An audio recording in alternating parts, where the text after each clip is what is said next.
કાજુ કતરી બનાવવાના, એના માટે દૂધના માવા બનાવી લઈએ. આ માવા ફૂલ ગેસ પર જ કરવાના છે. માવા જલ્દી થઈ જાય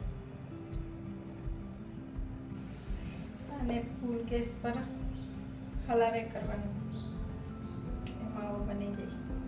બજારમાં કાજુ કતરી બનાવે એમાં માવો જ નાખે દૂધનો, એટલે મસ્ત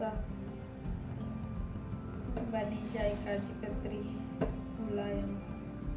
દૂધનો માવાથી ટેસ્ટ સારો આવે મિલ્ક પાવડર કરતાં કાજુ કતરીમાં. હવે આપણો માવો બની જવાનો છે. 250 ગ્રામ કાજુ છે મારો, એમાં મેં 500 ગ્રામ દૂધનો માવો બનાવ્યો. હવે એને વાટકીમાં કાઢી લઈએ.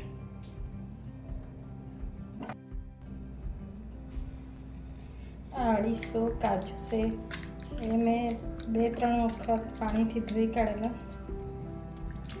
થોડું દૂધ નાખીને થોડું પાણી નાખીને મેં 3 કલાક માટે બોળાવી દીધું.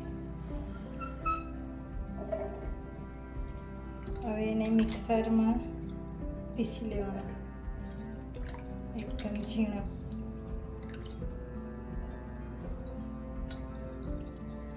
કે દૂધ નાખે, દૂધમાં બોળાવે તો વ્હાઈટ દેખાય મસ્ત.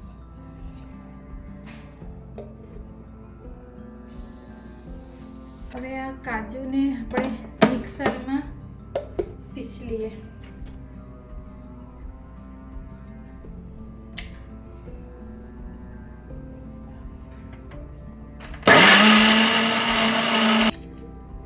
આવી રીતે ફરાવીને થોડું ફરાવી એવી રીતે પીસી લેવાનું. એવું લાગે તો 2 ચમચી જેટલું થોડું પાણી નાખી દેવાનું, એટલે મસ્ત પીસાઈ જાય. હવે કાજુ કતરી માટે આપણે ચાસણી બનાવી લઈએ. અડધી વાટકીમાંથી અડધું ને અડધી વાટકી મેં ખાંડ લીધી છે.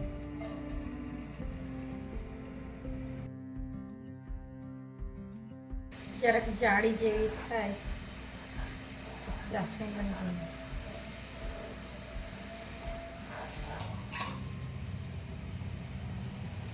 થઈ ગઈ હવે ચાસણી. હવે મેં માવા બનાવી મૂકેલા તે દૂધના, તે એમાં નાખી દઈએ.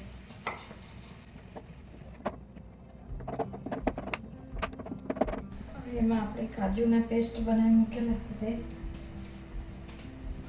નાખી દઈએ. હવે એને મિક્સ કરી લેવાનું, બરાબર ચડાવી લેવાનું.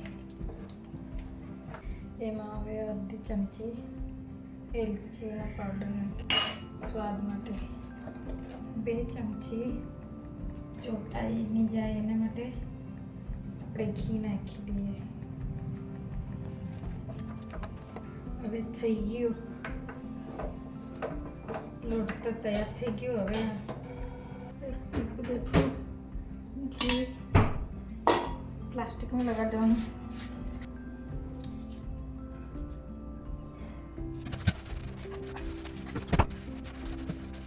હવે એને આપણે વણી લઈએ.